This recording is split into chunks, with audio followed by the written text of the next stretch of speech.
I've seen people genuinely zigzagging through traffic on a dual carriageway with an average speed camera. Yeah. And it's consistently 3D gel plates. Do you know what? I've seen that too, but they have their hands off the wheel. Yeah. It's the 3D plates that's doing the driving. And they're like, I didn't realise it had 3D plates on, and the car's completely taken over. Welcome back to The Gassing Station, powered by Michelin, the podcast that goes sifting through the PistonHeads forums like a mole digging holes in your back garden. I'm Mk8, and joining me is the still new co-presenter, Sam Sheehan. Sam, how you doing? What have you been driving lately? Very good, Cam. Good to see you again. Yes, I'm glad. You weren't cancelled. No. Well, John wasn't cancelled, but I mean, he pushed it. Yeah, well, there's always this episode, but hopefully not. As for what I've been driving lately, well, this one has actually created quite the discussion in the forums. It's good. More evenly than I thought, actually. I drove the Vauxhall Mokka GSE, and those who haven't read the article, it's on still on the homepage right now, but you probably have to search for it if you're listening to this and it's fallen off the homepage. But effectively, in the forums, it has a lot of people saying, oh dear, don't like the idea of an electric performance Mokka, and I kind of get it. But yes, doesn't surprise me that this has gone down like a lead balloon. Yes. Yeah. But it's the same scenario as I had with the Alfa Romeo Junior Veloce and the Abarth 600E, because it has many of the same bits. It's basically the same car underneath. It's actually really fun to drive in the twisties, but there is a key problem, and that is, at best, your range is like 200 miles if you drive sensibly. Oh, yeah. If you drive as its maker in 10s, you can half that. So the Stellantis range is it's one of the. I haven't driven a Stellantis EV for a while, so I might be wrong before Stellantis PRs pick up the phone and start having a go at me. But it used to be the case a few years ago where you would get in, say, this was a time before PistonHeads, and I was driving normal cars. I remember driving a Citroen EC4, and I got in, and it said, like, you have a range of 200 miles. Yeah. I was like, thank you, Citroen EC4. It's lying. And then I drove 5 miles down the road, and it went, okay, so you've got 160 left. Yeah. Okay, where did the 40 go? And you want the heating on? Yeah, exactly. Get rid of those 20 miles. Yeah. And then a few meters down the road, it would be like, oh, I've only got 80 miles left, and it genuinely terrified. They gave me so much. I was going to say performance anxiety, not that, range anxiety. Yes. So it sounds like they haven't quite fixed it. But weren't you ragging it around a track in Spain? Yeah, a little caveat, there was a lot of fast driving or enthusiastic driving. But I mean, even on the road routes. Yeah, but what's wonderful, I say what's wonderful about it, what's impressive about the car is the fact that, just like with the Alfa, because it's basically running the same setup, and Alfa had the lion's share in terms of development time with that platform, it has hydraulic bump stops, so it doesn't ride terribly. It's pretty firm. Yeah. But it also has negative camber, which for the viewers or listeners who are aware of how fantastic negative camber is the best negative thing ever. It is. Yeah, it's a negative that's positive. Brilliant. Yeah. And it just basically means, I mean, I run negative camber on my Clio as well, my 182, for the same reason, because it just means the steering feels quicker. I mean, they've got a different steering rack on it anyway. But it also means the quicker you go into a corner, the more grip you get, because the more it rolls onto the flatter, the tyre actually grips. So effectively, the faster and madder you drive it, the better it gets. And because it's got a limited slip diff, it actually feels a bit like a hot crossover, hot hatch-ish on corner exit. It's kind of like like you see with a British touring car. Whenever you see those, because they're front-wheel drive, they've got so much negative camber on the front. Yeah, comically. And I guess sometimes it does wonders for the stance. Yeah. So, which is what a hot Vauxhall should always prioritise. Yeah. I had a look at this. It must have been a few months back. So it was when they announced the Vauxhall Corsa Vision Gran Turismo. Which they rebranded an Opel for the game. Come on, I know. Keep it as a Vauxhall. That's how I saw it. And so I saw the Mokka GSE first, and I don't want to seem mean. I remember walking into the studio and just going, "What's different?" Yes, because you're right. It was like, this is the return of hot Vauxhalls. Yeah. And I was like, this is it. I was like, if they do this properly, because I grew up with, or we would have grown up with VXR. Yes. Which I think, they weren't my cup of tea. But quite cool in some ways. Yeah, there's definitely like a Zafira VXR. I would not fit a Zafira VXR at all, but I kind of want one just to say I've got a VXR MPG. Yeah, I've actually MPV, seen. I've seen someone on social media has actually restored one, and I was like, that's epic. Yeah, has like actually, restored it. yeah. So that's quite cool.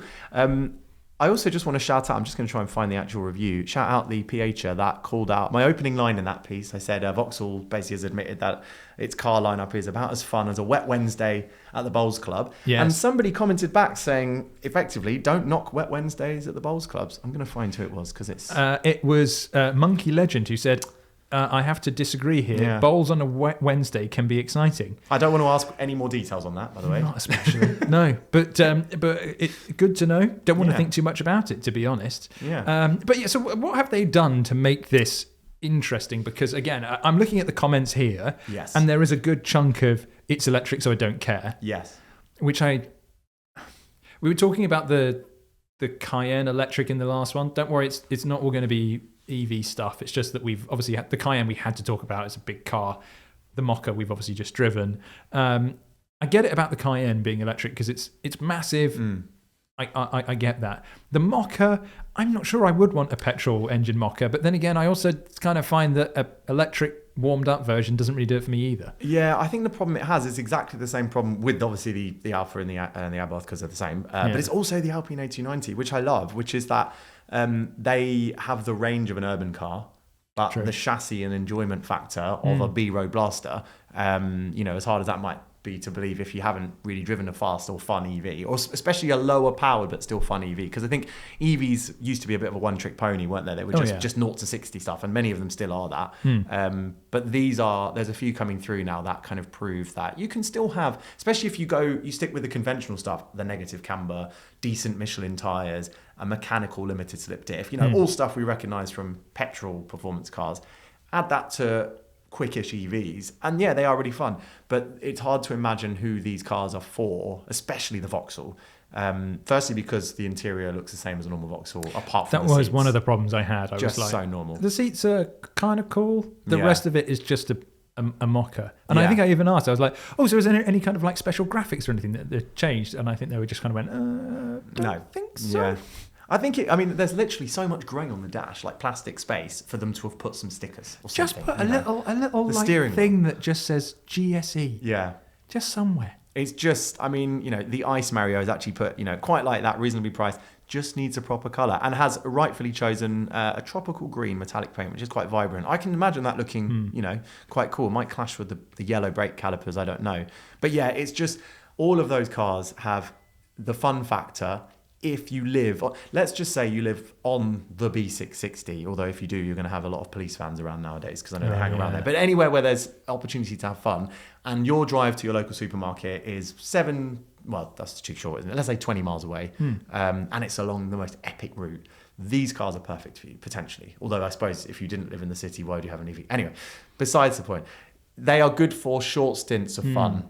And that's it, because they just don't have the range. You can get 200-ish miles out of them on a warm day if you drive them slowly, but then what's the point of getting that? It's kind of the Alpine A290. I'm kind of like, I just get Renault 5 because it's really good. Yeah, it's got a bit more range. It's the tough thing. I mean, we could do a whole podcast on this, and I know that if we make this all about EVs, people are going to start falling asleep. I think it again begs the question of just like, do we need these performance EVs because the standard cars are genuinely so good? I would rather have an EV for those times I just can't be bothered, and just get me to wherever I am, and then I just use that the excess money that I would have had to spend on the performance version on a car that I can genuinely enjoy, like a Clio 182 like you've got, or an ST like I have. I ran a Model S MX-5. Or an MX-5, I ran a Model S, and initially when I started running it, it was a company car, and when I initially got it, I was like, oh my God, it's going to be like driving a fridge freezer. But actually, especially on a day like today when it's 1 degree outside and there was ice on, I didn't drive here today, but if I had, I would have had to have de-iced my car. It was amazing going on the app, literally crawling out of bed. Before I even made my cup of coffee, I'd turn on the heater on the car. So I knew when I went down to the car. You can do this on some petrol cars, but it's really more of an EV thing. There are moments when they are just the best thing ever, on those days when you just want to get to work and have the least stress. But as a fun driving car, I agree. Like, especially if it's not an exotic car like the Porsches, if it's just something normal, they're not quite there. Although I have to admit, I always have fun when I'm in that, like the Alpine A290. Always enjoy it. I find Just that not a very genuinely long. desirable car. Just not for very long because I have to go charge it. Oh God, it's that bad, is it, the range? Well, no, it's all right. I mean, it's got to be a little. I can't remember off the top of my head, but it's more than the 200. It's like 200 and something. But it's just if I still live stupidly in a city, so I have to drive out of the city to get to good roads, and that means I've already done 20 miles, and I've got to get that 20 miles back. So I've lost 40 miles. And if you half the predicted range because you drive enthusiastically, then you've got 130-ish to play with. I don't know what it is. So you can see where you don't have a lot of space. You will get back, and you could just plug in. But so I kind of think that we're coming up here with a PistonHeads. I can't think of what the alternative of a top tip would be because it's going to sound like that we're ripping something else off. I don't know. I'll think of something, but. What we're saying is, if you want a Vauxhall Mokka GSE, okay, maybe just get a standard Vauxhall Mokka, and then go and get like an old Corsa VXR. Yeah, I think that's a great shout. Yeah. The only time, and I put this in my review, that I can sense it making real sense is if you're a company car person, if you're an estate agent or something, and there's a list of cars, and you see Mokka GSE, you probably just think, why not? Because it's an EV, so it's going to be ultra cheap on the tax, and if your other options are a mid-spec ID3 or something, if your other options are a shall I start again? Yeah. If your other options are a mid-spec ID3 or something, this might be more appealing. But yeah, if it's your own hard-earned cash, I think why bother? And there's no better way to show the rest of the estate agent world that you've made it when they're all there in their Mokkas and you turn up in your GSE. And the way you'll show off is by highlighting that the brakes are slightly bigger. You can open the door and go, look at are they Recaros or Sparkos? They were Sabelts in the, they're not branded in these. They were Sabelts in the Abarth and the Alpha, and they cost about £2,000, I think, extra. Right. They were only available on the top ones.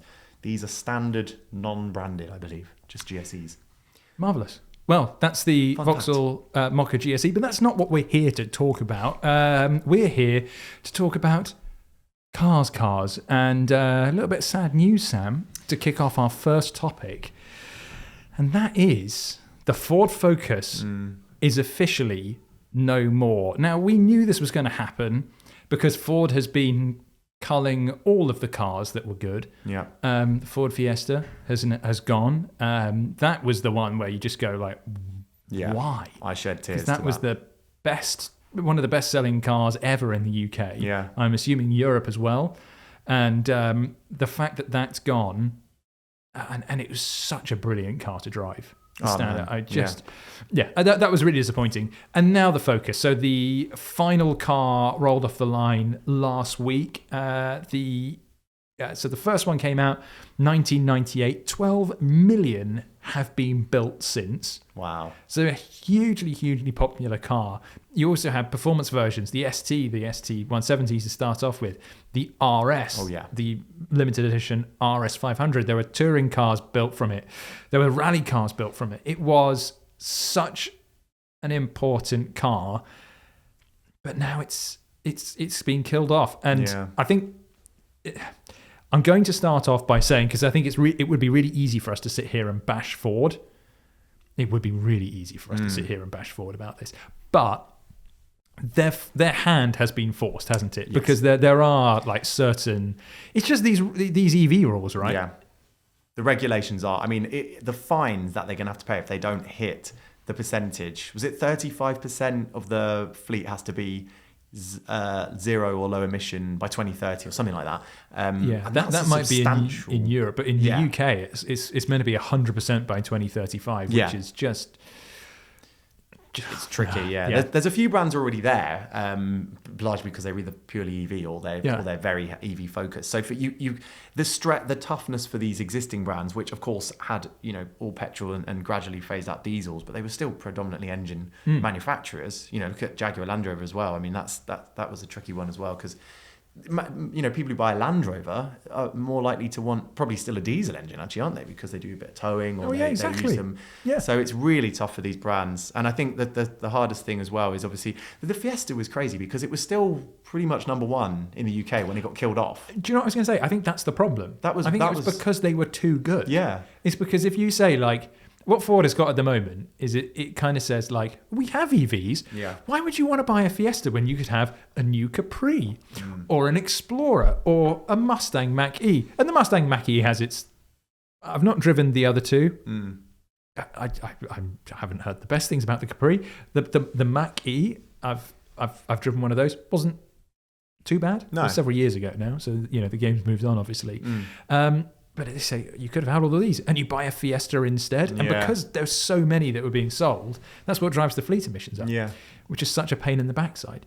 Do you know what, the Fiesta ST as well? Just thinking, the Mokka GSE and the Abbott, not to swing back to EVs, but the Fiesta ST is exactly what those cars wanted to be, albeit in a slightly smaller base, because it was so much fun. I think the killing of the Focus and the Fiesta before has just taken two epic drivers' cars, and like you said, even the base spec, like you could drive around in an ST line Fiesta or Focus, and I think they got slightly sportier suspension, very slightly, and they handled brilliantly. And so you could have this, 125 horsepower, I think they got out of that EcoBoost, and a little manual gearbox, and they were so chuckable, so much fun at sensible road speeds. And I actually remember, and I think the Focus were really fuel efficient as well in the kind of the mid-spec. The Fiesta ST I ran at PH a few years back with that 3-cylinder engine, which initially everyone was terrified of. They're like, no, they've binned a 1600 for this triple. This is going to be rubbish. Ended up being one of the most characterful engines of any car. And I used to get... So it was epic on track, did a track day in it. It was epic on the road, on twisty roads. Cocked a wheel on roundabouts at 20 mile an hour. It was hilarious. But I would get like over 40 to the gallon. I think I got 45 to the gallon out of it with the cruise control outside lane Can pace. you have cylinder deactivation on something with so few cylinders? I think it did. It dropped to 2, didn't it? I'm pretty sure it did. I'm just going to fact check myself on that. Fiesta ST 3-cylinder. But and it's made me think as well, the Focus RS, where the Fiesta felt like it was an amazing engine as an engineering piece of engineering, if that makes sense. The Focus RS introduced so many... It was the first car to get a drift mode. Was it? With the GKN... How many cars now have a drift mode? Oh, everything. Yeah. And there was the Focus RS to be the first one to do it. Yeah. But, there's... If we just wind it back to what that original Ford Focus was like, I remember when it came out, I was very young at the time, but it was just everywhere. Yeah. It was so popular. And I think it's easy to kind of rag on Folds because everyone buys them. But the thing is that the genius of the Focus is that it was built to be a great car to drive. Yeah. Not only just cheap to buy, but a great car to drive. So the head of Ford's development at the time, a chap called Richard Parry Jones, who's sadly no longer with us, but an absolute mastermind of setting up cars, always prioritize that a car should feel good to drive. That's the kind of the core. It should be engineered to a point of where it's a good to drive car. And he actually had something called the 50 meter test. And the idea was that if you drive a car for 50 meters, you should be able to tell in that time at low speed, how does it feel? Does it handle properly? Can you feel something through the steering? Can you feel a responsiveness from the front end? And it's that mentality that has gone through pretty much all combustion-powered Fords of the hatchback variety since. Because you just, again, the last Fiesta I drove was an ST line of the now defunct lot. And even not as a full ST, I was like, this thing drives brilliantly. Yeah. Like, just every bit about it was like, this is far more engaging than 90% of Super Minis. And that was the point of it. It's like, just because it was cheap didn't mean it needed to handle like rubbish. Yeah. It could still be good and mechanically put together properly. I remember doing back to the Focus, taking the blue. In fact, it's the one I think we've used on the website, the press car. They had a few, but I'm pretty sure I had the one that they'd photographed the most.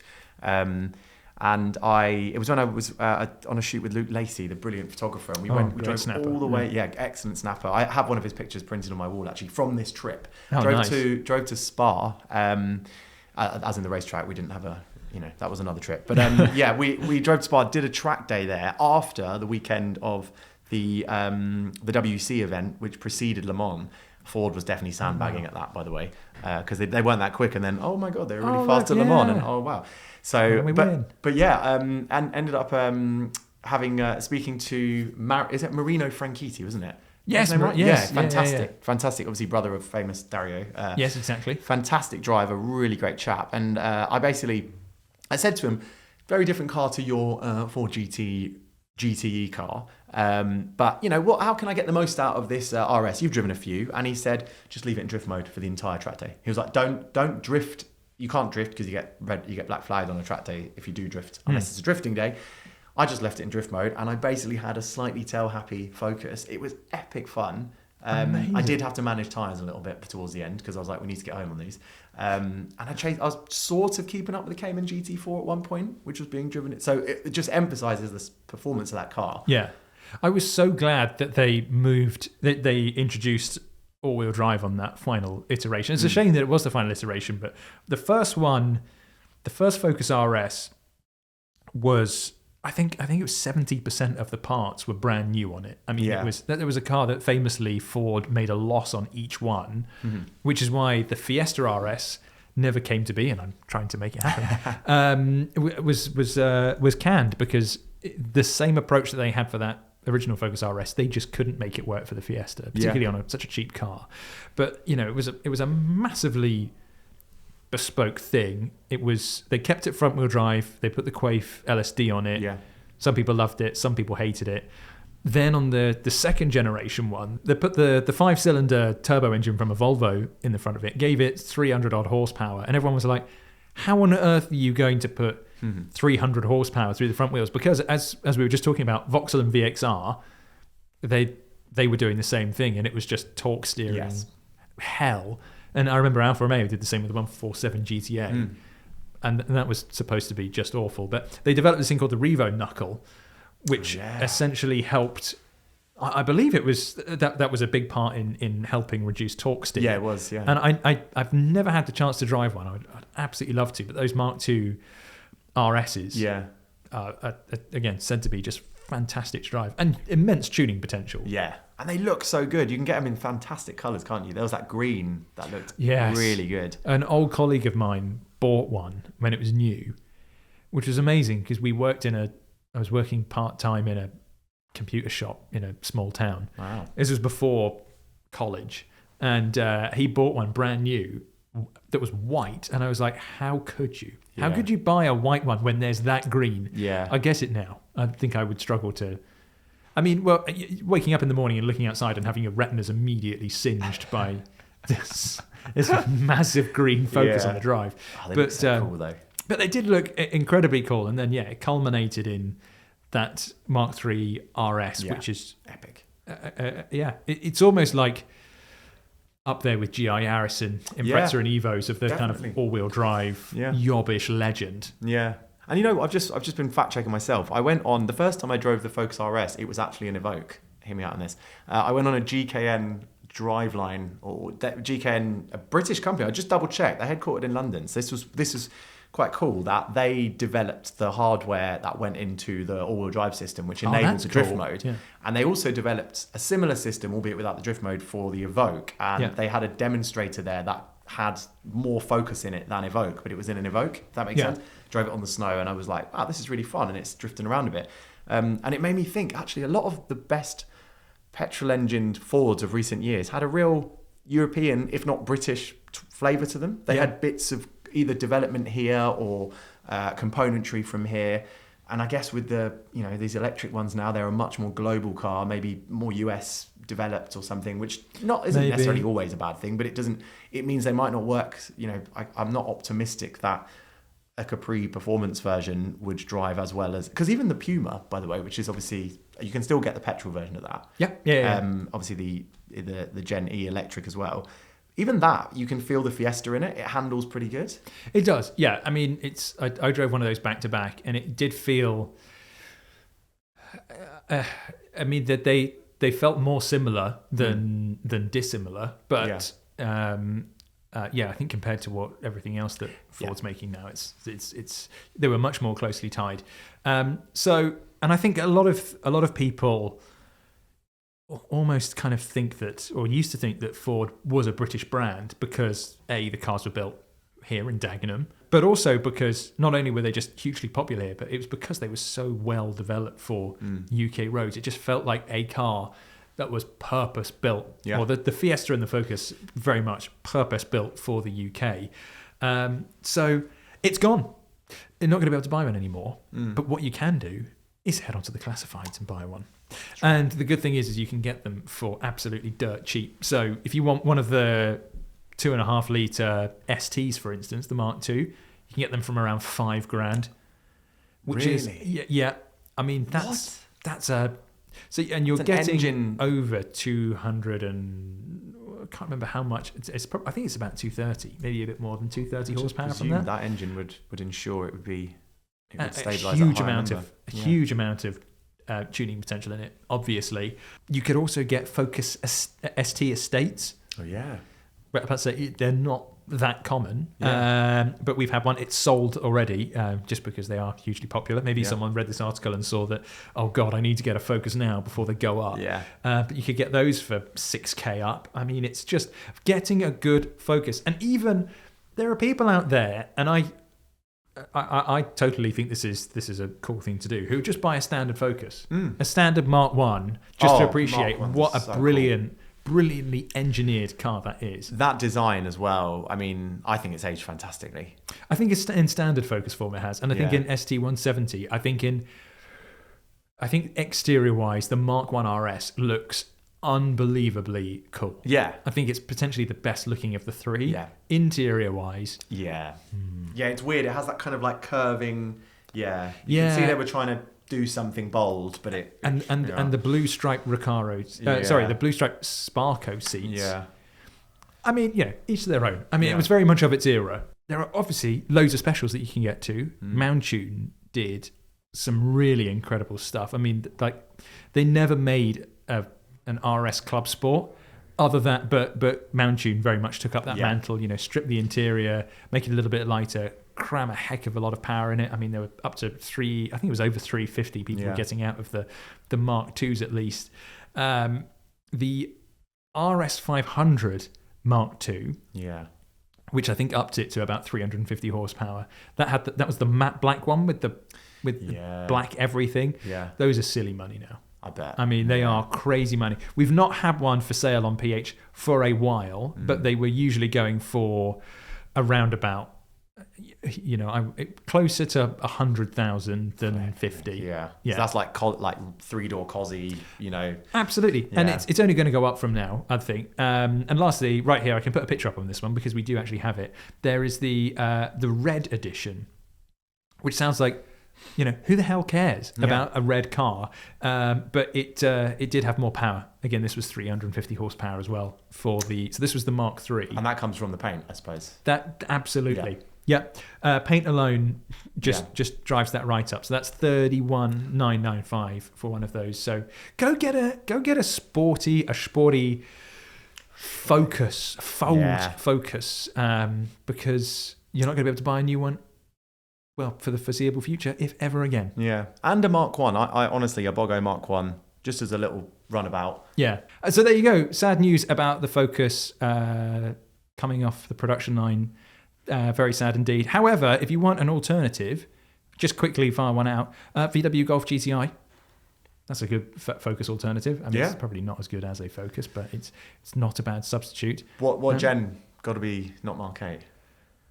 The 8.5 is meant to be better. That's true. The Mark 8 was no. Just the heater controls for me was just no go. Yeah, exactly. I think they've improved it muchly with the 8.5. So there you go. If you want to Focus ST, buy a Mark 8 Golf GTI. 8.5, not the 8. Right. Before we move on, just so you know, we have early bird annual service tickets available to order right now. So we are going to be doing our biggest show of the year, and we try and make them bigger every year. So this might be our biggest show of all time at Bicester Motion next year on the 8th of August. We'll be taking over the whole site. So whereas you might go to most car events and they have just a little bit of tarmac out the front of the hangar, we take over the whole place and we cram every corner full of cars. And I've not seen it yet because I'm always stuck on the stage, just yabbering away, and some people like to stay. Most people just walk past me. The car park is meant to be incredible. So it's just worth coming for the car park alone. You can get your early bird tickets right now, so long as you're listening to this on the 2025 side of the new year. Go get your tickets now. Get a bit of an early bird discount. Come join us. We'd love to see you there. Should we do a buying challenge, Sam? Yeah, let's do it. Sweet. Right, as is usually the case for topic 2, we have a buying challenge, and this time it comes from Ninrum. I'm only going to say it once because I feel like if I say that multiple times, it's going to be a tongue twister. I'm going to really struggle.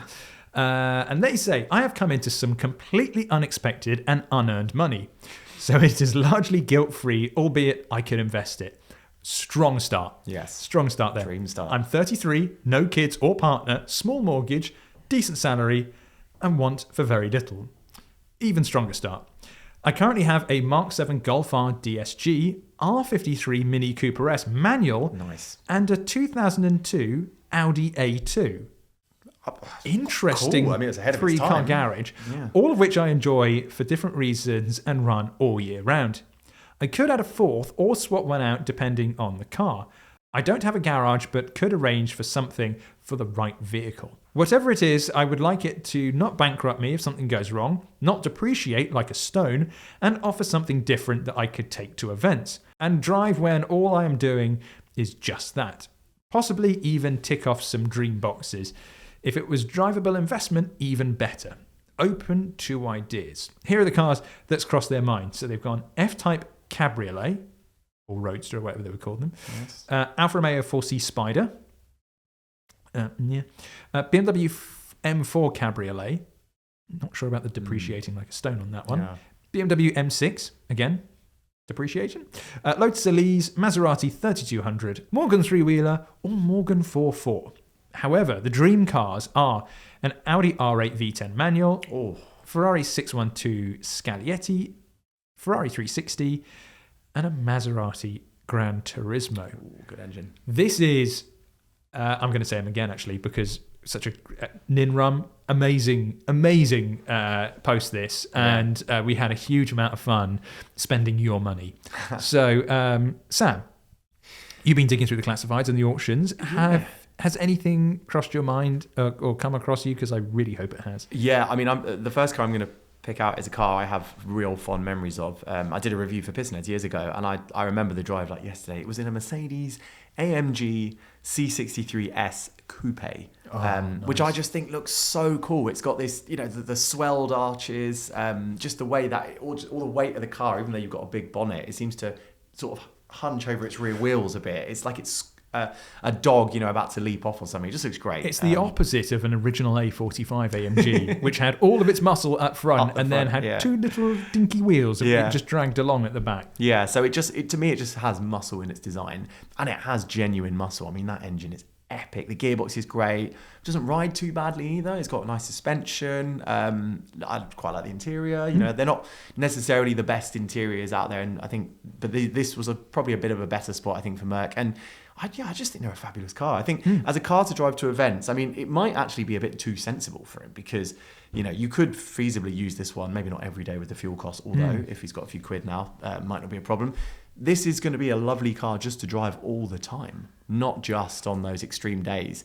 But that shouldn't take anything from it. I think it just emphasises how spectacular this is. Honestly, and that engine sound, wow. And that V8 as well is really clever tech, wasn't it? It had like the hot V and all that kind of stuff. It was, so, yeah. Which is what the tech they used in the F1 car. F1 car, yeah. So genuine Formula One technology. Yeah, really, really cool thing. Shall I show you my next one? Yeah. Running. You've really nailed the running cost thing here, Sam. Yeah. I mean, what was the preference of running cost? It was keep it relatively sensible. It won't bankrupt me. Yeah, something that won't bankrupt them if something goes wrong. So what have you got? Well, this is actually, I mean, they put it on their own list. It's a Ferrari 360. It is an auto. Just like to say they put dreamboat but scary. Is how they labelled the Ferrari 360. It is scary. It's a pretty scary though. It's a lovely. It's is that a silver? It's sort of a silvery bluey silver, isn't it? But it's gorgeous, and it's an auto, and of course, I had to remind myself, I've not driven a 360, but I remember reading in car mags as a child that the robotized manual, it allowed for full throttle shifts, which was quite a new thing back then for road cars. But it was a bit, I think the word I found when I was researching it was a bit violent in its shifting. So I'm sort of thinking Aventador, but more. Potentially. I remember when I drove the E46 CSL earlier this year, I flat shifted. I mean, that was an automated manual, the SMG. I flat shifted that, and violent is a word that would come to mind, particularly when you get that kick in the back from the M diff. It's just like being punched in the back of the head. So, but I'm sure in a 360, it's lovely. Well, I mean, the engine note and everything's gorgeous, and I think you're getting punched, but you're listening to orchestra, music or something like that. But, a lovely car. And I think if he's only driving it to events or just out for high days and holidays and stuff like that, you could, those lower speed moments maybe are less frequent and maybe everything is more enthusiastic, and therefore it'll be lovely. And it's bang on 50k, which feels like a nice round number for a Ferrari. Fantastic, because nothing's going to go wrong with that at all. And it's going to be so easy to maintain. It's going to be quick fittable, So that is a, I don't know the name of the colour. It's a dark silver of some kind. I'm sorry, I don't know the proper Italian name for it off the top of my head. Have they said it down? Grigio, no, they haven't listed it. It's going to be a grigio of some kind. Yeah, I can check it if you want. It's all right. But it has the Challenge Stradale wheels. Yes, that's a good spot. Which is the 360 and those Challenge Stradale wheels are perfection, a match made in heaven. Yeah. So. Strong shout, Sam. Pretty car. Oh wow. Okay, right. Yeah. I've got two more. Sorry, I went a bit over, but I'll be quick on these. Sense that he might be into a convertible. Yes, there's a lot of cabs. Yeah. How about we go the most convertible you can, which is a car with no roof at all ever, and that is a KTM Expo. This is obviously a very track-focused car. But again, if it's only driving to events and stuff, you have to buy yourself a full-face helmet, I think, for the winter months. But, this is a serious bit of kit, I think is the technical term. I'm a 2-litre turbocharged engine, but it weighs, 44 grams or something. Turbocharged 4-cylinder engine, and a manual gearbox as well. So this is, the rawest of experiences, and you will definitely not want to drive one of these in the snow. Well, some people do, I'm sure. But. Yeah, it looks like Darth Vader's face. Yes, it does. Yeah, if crossed with some kind of insect. Yes. There's a lot more to it than an aerial atom. Yeah. So it's kind of along those lines, but I'm sure most of you will know what a KTM crossbow is like.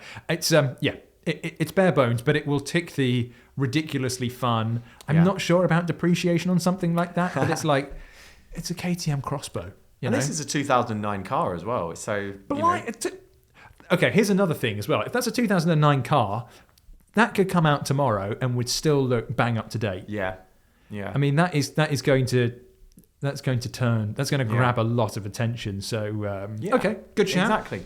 And because, of course, all those cars were really cheap to run and sensible, I thought I'll go for the most sensible of cars here. It's way under budget, so it's £38,495. Oh, yeah. So we've got a lot of cash in the bank for anything that goes wrong, or Very more sensible. likely for the fuel usage. Because I've got a Dodge Viper RT10. Which has a tiny engine. It's a little 8-litre. It's just, I can't remember. Okay, so... In the previous podcast, we were talking about, because I picked a Corvette in the last one that had a 5.7 litre V8, and then I had I think that had 350 odd horsepower, and then I found a M3 with a 4 litre V8 that had another 60 horsepower on top of that. This has the same power as that M3, but is double the capacity and has 2 more cylinders. Yeah. It's old school American in that sense. Oh, I just love it. Yeah. But it looks amazing. I mean, it's just for the sound of that engine, the looks. I mean, they had the race cars, of course. Gran Turismo both played. There were loads of examples of that in this. The interior, I mean, I've just refreshed my memory of it. Oh, it's a little bit, I mean, in a way it's quite cool because it's so basic. But it's definitely 90s. It's like a flat plastic panel of where they were like, we can't afford the designer's rates. It's very functional. We've got the exterior done, but there's nothing left for the interior. And they went, you know what? Just get a plastic panel. Yeah. and just roughly saw out the outline of a dash, and then just glue on some dials. Yeah, and I mean, voila. For the listeners, it's basically very simple. You know, the dials are dial shaped. Yeah. The vents are oblong shaped. And then there's just kind of oblongs and circles in the shapes of the controls that they represent. Yeah. No kind of design beyond that. But all the bits you touch are red in this interior anyway. Yes. Handbrake, gear lever, steering wheel. Because it's a driver's car. Yeah. Yeah. It's like wearing a bin bag. No, that's really insulting, isn't it? But I was going to say, and then putting on really bright red lipstick. Kind of like, it's a very dull interior, but then it's just really... Well, it just means that you focus on the most important thing, which is the steering wheel and the handbrake and the speedo, because you will be going ridiculously fast. This is... I don't know if you have to be a certain generation to appreciate a Viper. I love it because it's just... And this is... So this is one of the original ones. It's actually listed as a Chrysler Viper because they were branded Chrysler Vipers briefly, I believe, in the first generation. It's a marvelous thing. It's silly. I think that's my favourite out of the lot, to be honest. I love the ad as well. America in the 90s was wild. That's the opening statement. And a bit later on, the interior is fairly typical of a US-built car. I'm like, that's of this era. Yes. It's a little bare bones, but yes, a wild thing. Great choices there. I feel like, and you know, this is only your second podcast with us, and you've gone down the left field route brilliantly. I'm going to start off with something that I'm surprised wasn't on the list, because it's not like they're just after a big engine. They are genuinely after what seems like good to drive cars. So I've got an Alpine A110 GT. Good choice. Yeah, so I drove my first A110 this year. Embarrassingly, I mean, it just never. Whenever the opportunity came around, it just unfortunately never seemed to land on my plate, sadly. But yeah, Alpine invited me to Le Mans. They said, "Come on down in an A110." It's a tough life, man. It is a tough life. Yeah. God, you've had it hard. Yeah, Le Mans and someone else paying for you and giving you a car. I enjoyed every single mile in that car. Yeah. I fell in love with it within about 2 minutes. There's a lot more character to the engine than I think people expect. Yeah. Gearbox works really well with it. Gearbox is great. great. It's just matched brilliantly. It's just simple. And it's got a touchscreen, but it's basically like a volume and radio and Apple CarPlay, which is exactly what you want from a touchscreen. Is it wireless Apple CarPlay? Yes. I think the first one I drove was wired. This was going back. I think it's wireless. Yeah, it must be wireless now. Yeah. I mean, but they've been around for a while now. It's 2017 that came out. I love them then. I love the look of them then, and I now know that they are just extraordinarily good to drive. So, And so the one I've got here, 2022 A110 GT, 49,950. 10,245 miles, and it's the dark blue. This is literally the same spec as the one that I drove earlier this year. And I think the dark blue looks absolutely brilliant on it, and it's quite a timeless design too, because again, it's been around for a while now. Looks really, really modern. Great car. You will not be disappointed with an A110. Can I throw in two things about the A110 that I just feel like I need to get it off your chest? The first thing is the A110 ruined the Lotus Emira 4-cylinder for me, because I had both of them back to back, also Tough Life this summer, on loans. And basically, the Emira came in first, and I was like, I'm a bit disappointed by that. The V6, obviously, Emira is a totally different car and really, really, really great in many ways. The 4-cylinder one with that AMG motor and the gearbox, they just felt like they were two separate. Yeah. They didn't feel like they worked together. And it didn't feel nice in the car, and the car just fit. The drivability of the car wasn't there. I jumped in the Alpine; it was a total opposite, and it's frustrating because obviously the Lotus is a faster car overall, but the Alpine just really showed it up in that sense. So it's an epic sports car. But the other thing I was going to say is, for us and for the viewers and listeners of this podcast, we probably all agree it's a great looking car, the Alpine. Mm-hmm. Have you ever asked anyone who's not from the car world what they think of the Alpine's design? No. I have a handful of friends and people who know its cars. Typically, they don't like it. Weird. Are they sane? No, they're just like, it looks really cutesy. I want my car to be angry with everyone. Okay, it's interesting because when I was at Le Mans, I spoke to some Alpine bods, and they were saying that the next A110 they're going to dial back the frogginess, because they said it did look a bit froggy from the front, which I get. But at night, frogism. when it's just the rings, the light rings are illuminated. It is stunning. And also, especially in France, so we do this thing of, you should absolutely come and join PistonHeads at the Le Mans 24 Hours next year, by the way, because we have spaces open and we have a campsite. But we do this thing on the Friday called the Classic British Welcome, where it's a big car meet. The idea is they, as the name suggests, welcome the Brits over and there are thousands of people there, loads of cars. I turned up in this regularly standard A110, and it is such a celebrity in France. It is like I could not believe how much attention it got, and right, so I think it's a beautiful thing. I do too. But if that's not up your street, I would still like it if they made a manual version. If that's not up your street, though, I've got a Nissan R35 GTR. We actually bought one up in a recent episode. I actually thought it fit the criteria well back then. This one, even more so. 49,995. I feel like this is right up their street. 82,000 miles. So it is on the higher mileage side. And it is a what you could a standard GTR. I think this is the facelifted one. It's from 2009, so it may have been one of the early revisions. But the big thing about this is the work that's been done on it. So some people want to buy okay with buying tuned cars. For me, I've always got a degree of, it depends what work's been done on it. Yeah. And the stuff that's on this is what caught my attention. So, first of all, the engine's forged. Yeah. So it's the 3.8 litre twin turbo V6, has got now 700 brake horsepower. Which, to be fair, I've heard of 1,000 horsepower ones being used regularly. Yes, so exactly. That's probably actually okay for that motor. Well, I drove an 800 horsepower one last year, and it was astonishing. I think 100 horsepower less is just about right. Yeah. So it's got a carbon engine cover. Ooh, so hopefully that amplifies the noise a little bit. But it's got a Mines intake. Mines is the GOAT of independent Nissan tuners in Japan, outside of Nismo. And it's also got top secret header tank and a top secret oil catch tank as well. Top secret are also a top aftermarket firm. I mean, legendary in Japan. So definitely not secret. Yeah, exactly. Yeah. Also, their cars are usually gold, so they're quite easy to spot. But a really, really well built car, and from the outside it looks mostly stock. I think they've added some GTR, it looks lovely.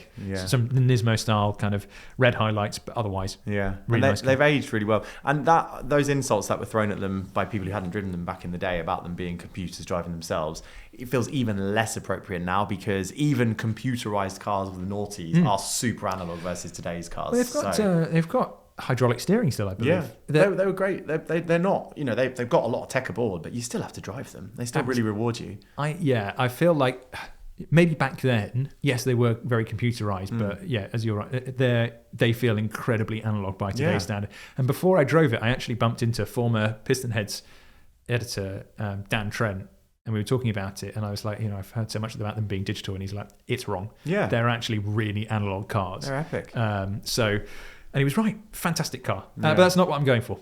So I'm sorry, GTR owners. That's the car that seems to be coming second in all of these.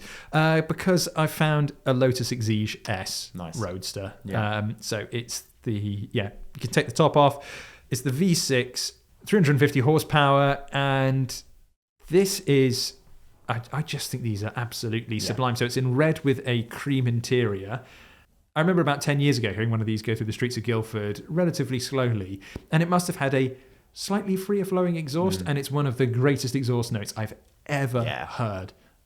Astonishing sound. And they're reliable, aren't they? Because it's a Toyota motor. It's a Toyota V6. Yeah, it's a Toyota V6, and it's just incredible what, just a little bit of work here and there can do to unlock that kind of sound. But it's kind of like the people that have those S-classes in Centuries where they've got those big barges, V12s, and they put equal length headers on them, and they sound ridiculous. Yeah, it's this. Yeah, red with the cream leather interior. It's a really pretty thing. 17,000 miles, 49,500. That's the car I want to put forward. I love it, and I'm really envious about the situation that they've landed themselves in now. Yeah, because that's definitely. I think if I had that money, that's the car I would buy. I mean, I would be. Obviously the Viper I just think would be hilarious to have one, and similar in some ways. You know, Targa top. This one's red. They're red. But to drive that, I mean, you can't really beat an Exige in terms of just overall. Isn't it amazing how you would probably say that the interior of the Exige is better than the Vipers, even though there isn't really an interior? Yeah. I guess it's probably just because you're so fixated on the driving experience, aren't you? And to be fair, with the Viper, you're fixated on that motor, aren't you? But yeah, that Exige. I mean, and the torque, man. This is the Lotus's biggest problem it has right now in terms of sports cars is the sports cars that came before were just so bloody good that it's got a really hard time now in reproducing that, but in a different way and with all the challenges of its business. You know, currently. So, all things you will not have to worry about if you just go for something a little bit older, like this 2013 Exige S. So, if you like... wait, are you going to put a car forward? Because we want people to vote on this. Maybe I don't know. Okay, do you know what? If we go for... this is tough. I might actually... No, I'm going to stick with the Dodge. Because I think it will be interesting to see how many people are just completely bonkers. Do you know what's going to be really annoying? Is like next week I'm going to find I want an American car for £40,000. I'm like, damn it, that would have been perfect. I think this will lose, by the way, but I just want to see. Well, yeah, we'll see. So on Spotify, if you're listening to this, I'm going to put a poll up, and you can vote between either my car, my Exige S, or Sam's Dodge Viper as the best one for this challenge. You can vote on there, or I will leave a link to the thread in the article that will go up on the PistonHeads homepage.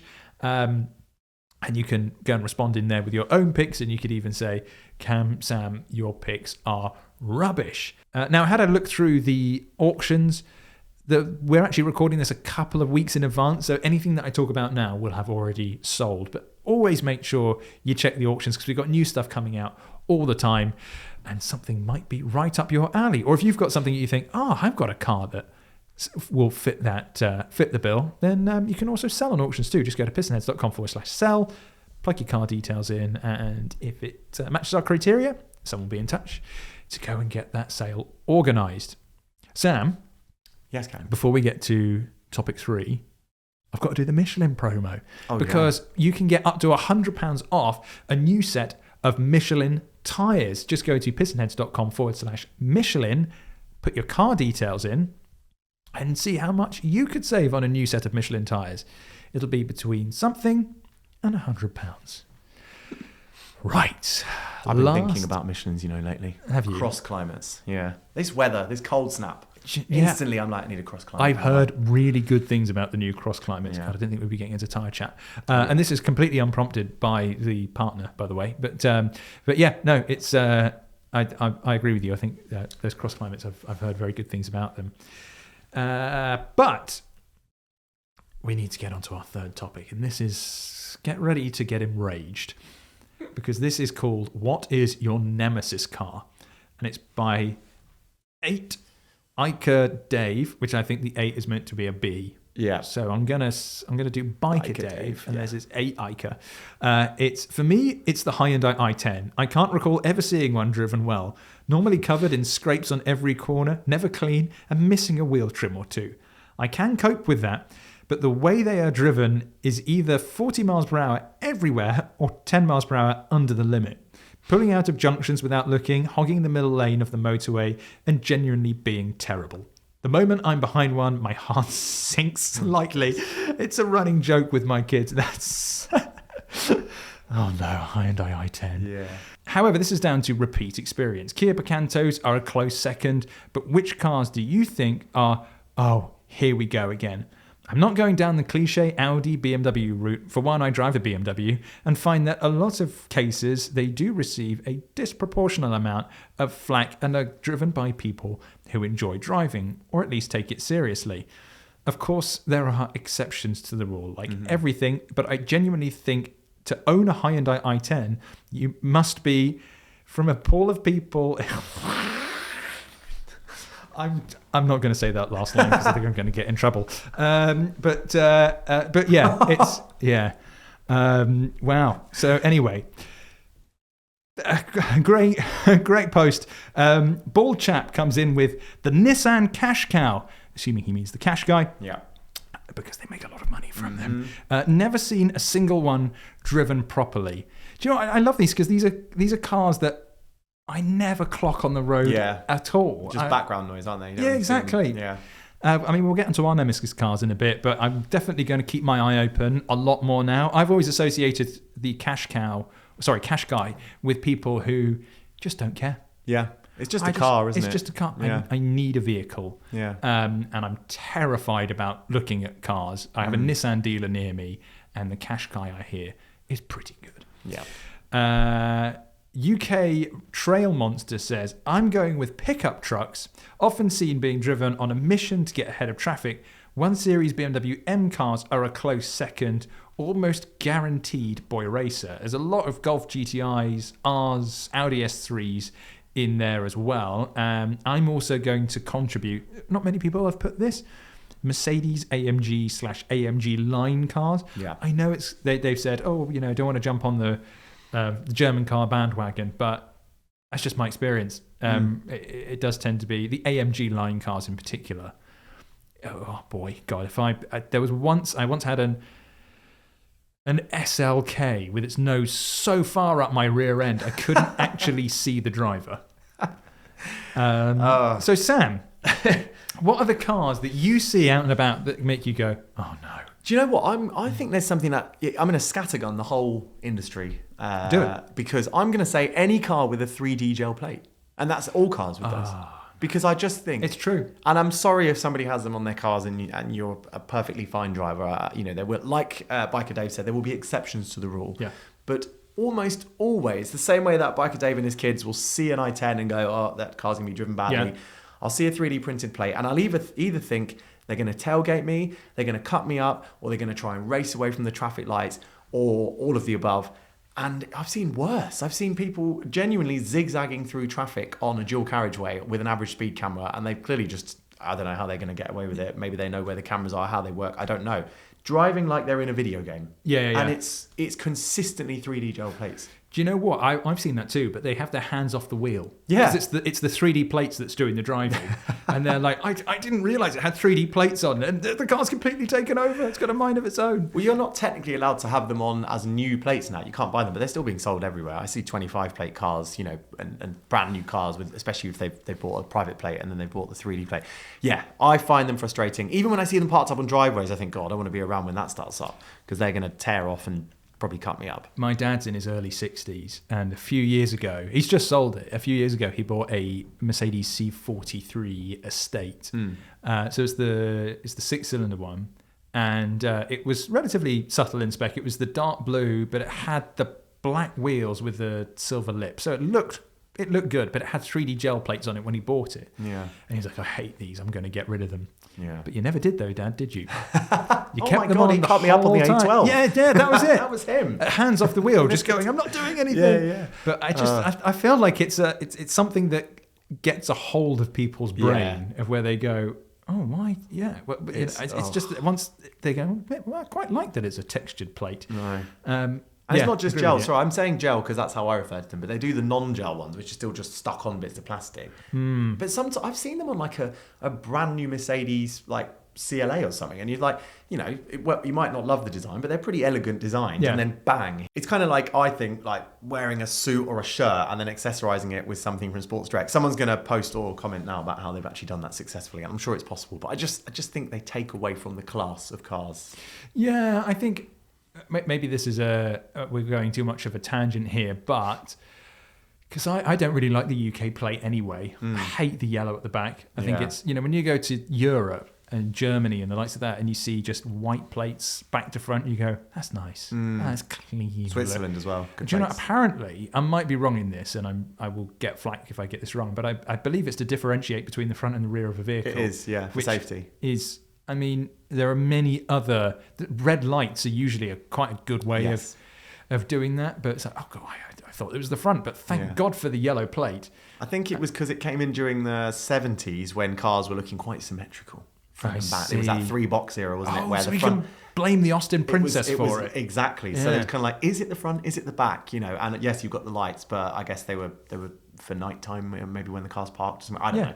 So we can get rid of them. I actually have a neighbour who's got a Toyota Corolla, but they have the kind of European 3D style plate where it's kind of metal, but the letters and numbers are raised. Yeah. I really like that. That looks great. It looks so much better than what we have. Yeah. So I'd be well up for that coming in. And I think because it's on a car that is really standard, like it's not even a new Corolla, it's an old Corolla with this. I'm like, it's quite good. It's quite good. Yeah. And they've not caused me any hassle anywhere. Yeah. So I mean, that's totally fine. But is there any kind of car that winds you up? Yeah. I mean, I'm going to break Biker Dave's rule here because I'm going for a BMW. Sorry, but it's because I've had recent experiences. Of M4s of the F82 variety or F83 cabs as well. That have just been driven kind of like they've got 3D plates. Maybe they had 3D plates, just really badly driven. And I think they've got to a point now where they're cheap enough and they're old enough that people are starting to not look after them as well. And they're certainly modifying them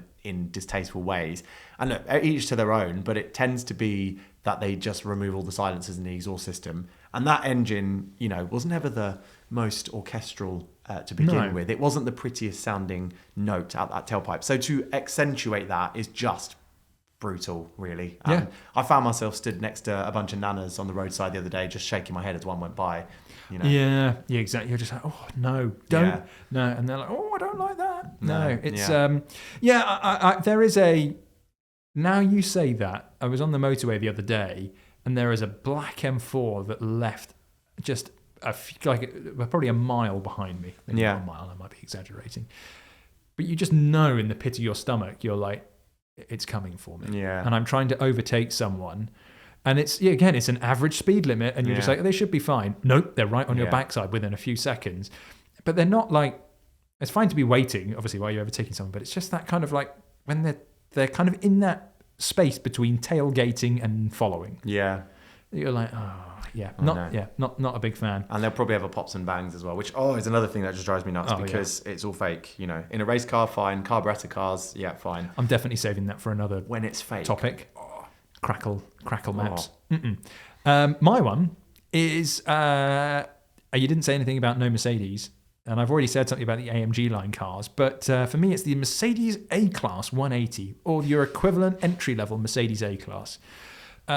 Because I don't know what it is. I don't know what the mentality is behind it, but it started several years ago when I was overtaking someone on a dual carriageway, and there was a white Mercedes A-Class, which it's probably the most entry-level way of becoming an A-Class owner. Let's just put it like that.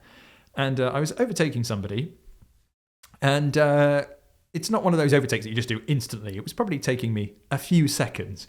They came up right behind me, nose on my backside, and were flashing to tell me to get out the way, as if I was hogging the right lane, even though there was a car next to me where I couldn't pull over. And I thought, okay. And then I've had it quite a few. I've not had it where someone's flashed me while I'm overtaking someone, and I'm just like, what am I meant to do? Just crash into the person next to me. Yeah. Just so that you can... Anyway, I'm not going to get... We can definitely have a whole topic on the driving etiquette of... But I've just had it a few times, particularly if you go on the M40 southbound on a Friday afternoon. Yeah. Oh my God. It's entry-level Mercedes A-Class. Yeah. I'm going to lump the CLA into that as well. And plate CLA. Any kind of Land Rover product. Yeah. Oh, honestly. Yeah, mainly Range Rover. Yeah. Mainly Range Rover. Actually, Defenders, you're all right. You're okay, Defenders. Don't worry about it. Range Rovers, though. Yeah. There's a large amount of them who I'm just like, what's with the tailgating? Yeah. And it's that everybody comes onto the motorway and it's just like, I'm going to go as fast as I can. Yeah. And everyone tries to get into the outside lane as quickly as possible, so everyone then jumps into the outside lane, leaving the left-hand lane completely empty because everyone's trying to overtake each other. Yes, it is highly competitive. Yeah. Honestly, the A13 is another one where they just zigzag around. Oh, it drives me nuts. But driving in Germany, which you would have done, you get to see how good driving can be, even on a very high-speed road, even on de-restricted bits of the Autobahn. It's like everyone's looking 50 times further ahead than any UK driver does. So even though your closing speed could be 100 miles per hour difference, they're just so aware. And that even counts for the person who's ahead of you if you're catching them, because they're just aware. They just move out your way. No, there's no interaction with that car because it all happens with so much extra time in the bag. And that's the reason why we can't have nice things in the UK. Yeah. We can't have autobahns because people don't do that kind of stuff, and they'd go 180 everywhere, and it would be a mess.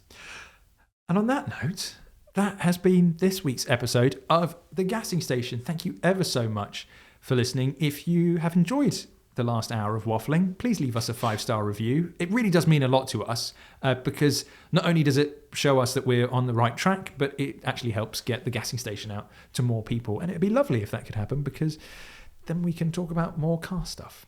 Yeah. And that is fabulous. Sam, thank you for joining me. Anything you'd like to add? No, just careful on your way home. You're not driving, are you? Just keep that rear bumper far away from all those Mercedes. I'm catching the train home, and I don't know if you can get tailgated by a train. Well, but you can do by a commuter who just gets a little bit close into your personal space. You are in London, so it can get a little bit cosy here. And to them, I will say, see you next Tuesday.